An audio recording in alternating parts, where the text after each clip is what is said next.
Today, I'll be looking at how to minimize retirement taxes when all of your retirement savings are locked in pre-tax accounts like 401ks and traditional IRAs at age 62. Over the years, helping clients with substantial pre-tax retirement accounts, I've developed some very specific strategies to reduce tax burdens while maximizing after-tax retirement income. And that's exactly why I'm making today's video, to show you the most effective ways to reduce your lifetime taxes by potentially, in this example, 67%, because we're thinking in terms of decades and beating the IRS at their own game. And if you stay until the end of the video, I'm also going to touch on the controversy behind the widow's tax, what it is, why it's controversial, and how we can largely avoid it. If you're new to the channel, my name is Ben Brandt. I've been a financial advisor for almost 20 years, and I want to help make your retirement even better. All right, let's meet Jim.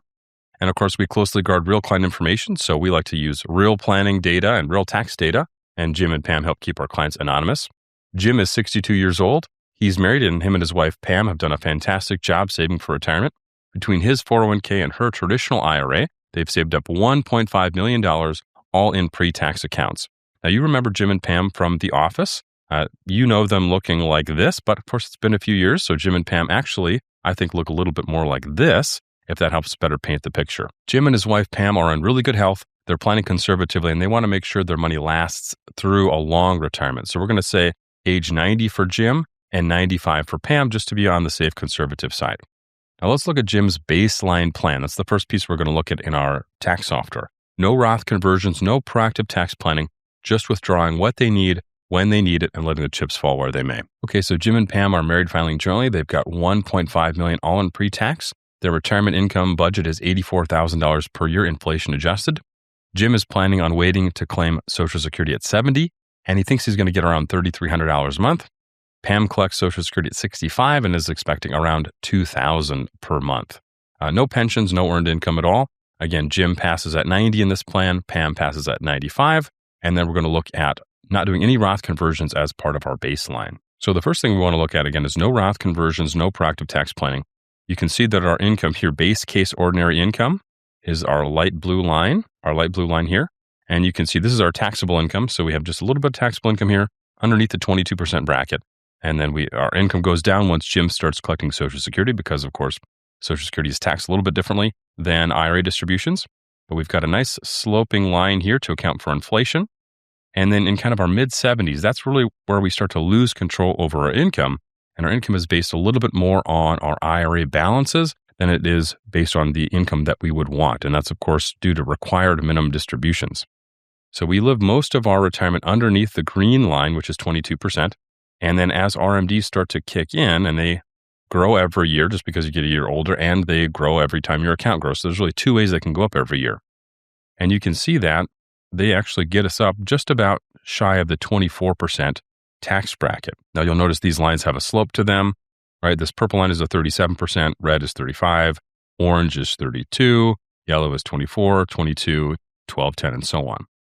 We've done a recent video maybe 3-4 months ago where people say, wouldn't tax brackets also increase with inflation? Yes, they do. That is what the slope of this line is. So for example, if we look at this red bar here, 35% bracket, you can see that that starts here and it slopes up here. And we're going to talk about what this downsloping line is, but that's when Jim dies. And this has to do with the widow's tax. So we're going to talk about that a little bit later in the video. So later on in the video, when we talk about the widow's tax and we talk about what we can do to help remedy this, really what we want to focus on is the back end of this plan. The RMDs have increased our income quite a bit, which tells us two things. One, we're going to be paying taxes that could be otherwise avoided. And two, we probably could have spent more money earlier, and most people want to solve for that if possible. So that's where we think our income is headed. What do Jim and Pam's taxes look like today? And then what might they look like after we do some proactive tax planning? So let's jump into their tax report. So this is Jim and Pam in tax year 2026. They are retired, so they're not earning any wages at all. And they're solely living off of their IRA and 401k. $84,000 per year is their spending target. No pension, no Social Security, nothing like that yet. And then we'll look at their tax report, and you'll get a little peek as to why so many people are talking about Roth conversions right now, because of the super preferential tax environment that we're in.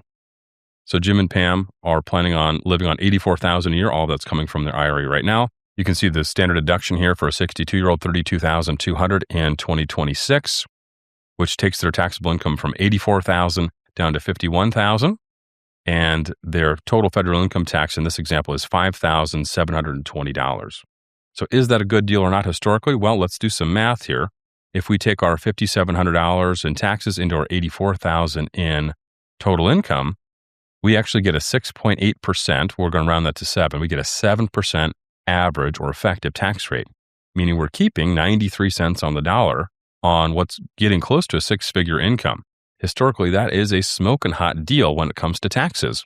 In fact, if Jim and Pam are pretend, of course, they're characters from a TV show, but if you are actually 62 today and you've earned $100,000 six-figure income 10, 20, 30 years prior, you're paying significantly more than a 7% effective tax rate. That's why so many people are talking now about Roth conversions over the last several years, because in many cases, it makes sense to reach into the future, pull forward cash flows from our retirement plan, and convert them from a traditional IRA to a Roth IRA and locking in lower tax brackets. How much more income can we bring into this hyper low effective tax rate? Another thing I want you to think about is mile markers versus cliffs when it comes to retirement planning and tax planning.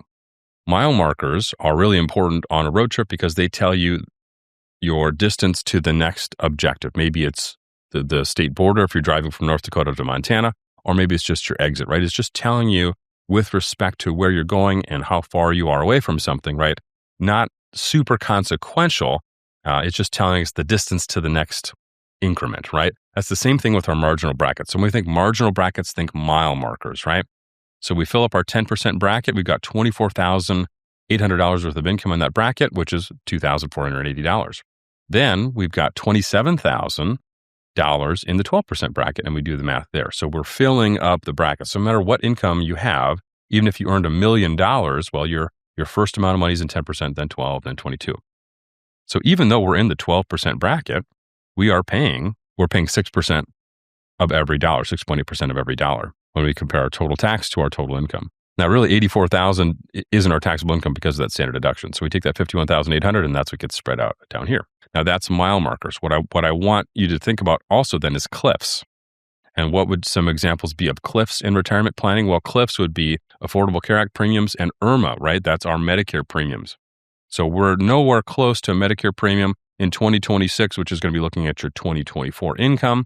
If we're under $218,000, we're not paying anything additional for Medicare. There's their modified adjusted gross income. They always look at the biggest number on your return, of course, and the standard Part B premium is $202. So when we think about mile markers versus cliffs, right? Mile markers are just telling us the distance to something else. A cliff is something completely different entirely, right? If we're $1 over this modified adjusted gross income of $218,000, well, then we're going to pay an additional $81.20 per person for that year, right? That's that IRMA. So when we think about mile markers, they're significantly less consequential to be $1 over than a cliff. If we go back to our marginal brackets, if we're $1 over $100,800, well, just that final dollar is paying 22%, right? We're paying an additional 22 cents. A lot of people misconstrue marginal brackets to say, well, if I have $1 or $100 over into the 22% bracket, all of my income is going to be affected. Well, that's just not the case, right? Marginal is very less consequential than cliffs. Cliffs are more consequential. If we're $1 over for our ACA brackets or we're $1 over for IRMA, that extra Medicare premium, then that is much more consequential. And just to really drive home the metaphor of mile markers versus cliffs, let's look at a clip from Susan Sarandon and Gina Davis and see if we can learn something.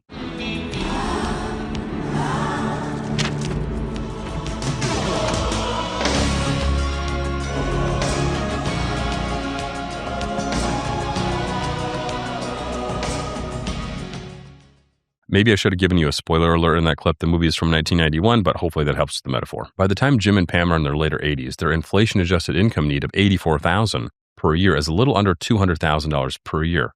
But in retirement, if you have tax-deferred accounts like 401ks and IRAs, not that they are inherently bad, it's just part of the deal how they're structured, your income is not really based on what you want, it's based on the balance of your retirement accounts. Jim and Pam want $200,000, which is $84,000 in today's dollars, adjusted for inflation, but they're forced to take $400,000, all totally avoidable if we are proactive soon enough. I mentioned at the beginning of the video, we're going to talk a little bit about the widow's tax and why it's controversial. That's what the steep line down is, right? When Jim and Pam are married filing jointly, they have completely different marginal brackets, IRMA brackets, standard deductions, all those things. And then when Jim passes away, we switch down to single filer status. So that's what this illustrates right here. When people talk about the widow's tax, what they're really describing is the tax impact of going from married filing jointly to single filer status. When that happens, your tax brackets effectively get cut in half. both your marginal brackets, your IRMA brackets, that's Medicare, and your standard deduction that we talked about earlier being so generous is cut in half. Now, critics will say that the widow's tax isn't really a problem. What their argument is that when one spouse dies, the smaller Social Security benefit goes away, and we see that in our illustration. Household expenses usually decline, and income can be reduced accordingly, according to accounting for going from two spouses down to one, so that they will, in theory, income goes down, expenses go down, we have to take less out of our portfolio, and taxes then shouldn't increase in a meaningful way, in a real way, even though all of our brackets are cut in half. And to be fair, I think that logic is probably true for many households, but it breaks down completely for super savers with large tax-deferred accounts. And here's why. When a large portion of your retirement savings is in traditional IRAs and 401ks, your taxes aren't driven by what you want to take out. They're driven by what you're forced to take out. That's the required minimum part of the required minimum distribution, not optional. It's the minimum distribution required, right? There's no optionality involved. In fact, until recently, I think it was a 50% penalty if you didn't do it. So that's very mandatory. So even if your expenses do drop by half after a spouse passes away, that does not mean that your taxable income drops in half, because RMDs just won't allow it to happen. They're mandatory. They don't care what your expenses are. So like we mentioned earlier, let's say your retirement budget is $84,000 per year. Well, the IRS doesn't care that you only want $84,000 per year. Now a little under $200,000 per year because of inflation when we're looking at their late 80s. You have to take that required distribution, which drives your income up to that $400,000 mark. In my mind, that is the real widow's tax. When I refer to the widow's tax, that's what I think of. When we lose control of our income due to RMDs, it doesn't matter if our expenses drop because we lost a spouse. Our expenses are driving our taxes. Our RMDs are driving our taxes. So it's not just about losing half of that filing status. It's about inheriting that large pre-tax account that continues to generate forced income now at these lower single filer rates. That's why managing taxes early in retirement is so important. This is where the idea of a perfect RMD versus an imperfect RMD comes in. This is also how we avoid, or at least manage, what we just talked about, which is the widow's tax. So just to give you some background, an imperfect RMD says my expenses are $84,000, but my RMD is, let's say, $200,000, and I'm forced to recognize all that income, whether I want it or not. A perfect RMD, at least directionally speaking, says the amount that I'm already planning to take out for my retirement spending, it automatically satisfies the RMD requirement. So I want $84,000 of income, and because I've done proactive tax planning, my RMD is $80,000, right? That way RMDs don't spike your income, they don't push you into any higher brackets, and they're not going to amplify taxes after a spouse passes away. Now, we're never going to hit that perfect RMD exactly. There's just too many variables, right? We've got market returns, we've got your own personal spending changes, we've got tax law changes. But if we aim for that perfect RMD directionally, right, for an RMD that's less than or close to the amount that you already want to spend, and we get there directionally by understanding that we're going to either spend or convert a certain amount of our IRA every year. And we're going to look at an example here shortly. Okay, with all that being said, now that we can see where the plan needs improvements, how do we do so? All right, what we're looking at here, we have the exact same metrics for Jim and Pam. The only change is from 63 until 72, so a little under 10 years, we're going to convert $70,000 per year. Not because there's any magic behind the number of 70,000. We're not solving for a specific marginal bracket. We're not even solving for an IRMA bracket. We'll be well below IRMA even with this Roth conversion. We're solving for, should we convert 4 to 5% of Jim's IRA each year, Jim and Pam's IRAs. So here's what $70,000 per year for that first little bit of retirement looks like. Our lighter blue lines here, that's from our previous slide that we talked about. This is where we don't do any Roth conversions at all. That's our base case. So we go through the 22% bracket of this green line, and we even flirt with this yellow line of the 24% bracket right before Jim passes away. And then if Pam lives long enough, we're even touching the 32% bracket, right? The darker blue line is our Roth case ordinary income, where it's higher to start with, just a little bit under the 24% bracket, and drops down because of the preferential taxability of Social Security once they're both collecting. And then you can see this darker blue line, and we stay comfortably under the 22% bracket for as long as Jim or Pam, or I guess both of them, are living. So what does that mean in the grand scheme of things? Well, our base case, our base projection, total lifetime tax, we're going to call that $1.2 million. If we have this Roth projection, we do that $70,000 per year for the first several years, our total tax actually shrinks down to about $400,000. So the projection difference is about $800,000. And what that looks like down here, this is our base case without Roth conversions. Basically, our RMDs get away from us. And this darker blue line is our income is higher because we're converting from traditional IRA to Roth. But you can see we skip this big peak at the end, and it saves us, quite a bit of money. And these are projections. These should be taken with a grain of salt. Rules change all the time. You really want to spend time every year doing this tax analysis. We understand broadly, maybe want to convert 4 to 5% of that IRA every year. If markets significantly underperform for a meaningful amount of time, or if they overperform for a meaningful amount of time, that's going to change the outlook on Roth conversions, right? So you have a target of 4 to 5% per year, but you've got to examine that number every year and make these projections to find where are the friendly parts of the tax brackets and what should I convert. And remember, our biggest advantage over the IRS is that we get to think in terms of decades. That's what we're illustrating here, is we're thinking in terms of decades. The IRS just looks at our income once a year, right? January to December. We can think about January 2026 until January 2052 if we want to. In fact, we could even do multi-generational tax planning. How old are your kids going to be when they inherit this money, right? Would they rather inherit a Roth or a traditional IRA? What's the difference between your income then in your 90s or 80s and their income in their 60s, right? There's a lot of opportunities for planning as long as we understand our biggest advantage over the IRS, and that's thinking in terms of decades. Now, of course, Roth conversions are not a free lunch, right? We voluntarily pay more taxes now to hopefully pay a lot less later. There are going to be years when this plan looks worse before it looks better because those taxes come out of the plan, right? But somebody's going to pay taxes on this money eventually, either you now or you later in life or your spouse later in life or whoever inherits this money, right? There's taxes built into your plan. It's just a matter of how do we account for them and under what timeline.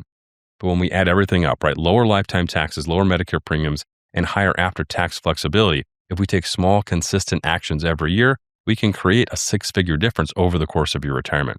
So if you're over 60 years old sitting on pre-tax retirement accounts and you haven't looked at your lifetime tax picture, I think now is the time to do so. So if you'd like some help, click the link below. I'll help run the numbers for you, just like I did for Jim, and we'll figure it out together. So until next time, my name's Ben. Hopefully this video has helped to make your retirement even better, and I'll see you on the next one.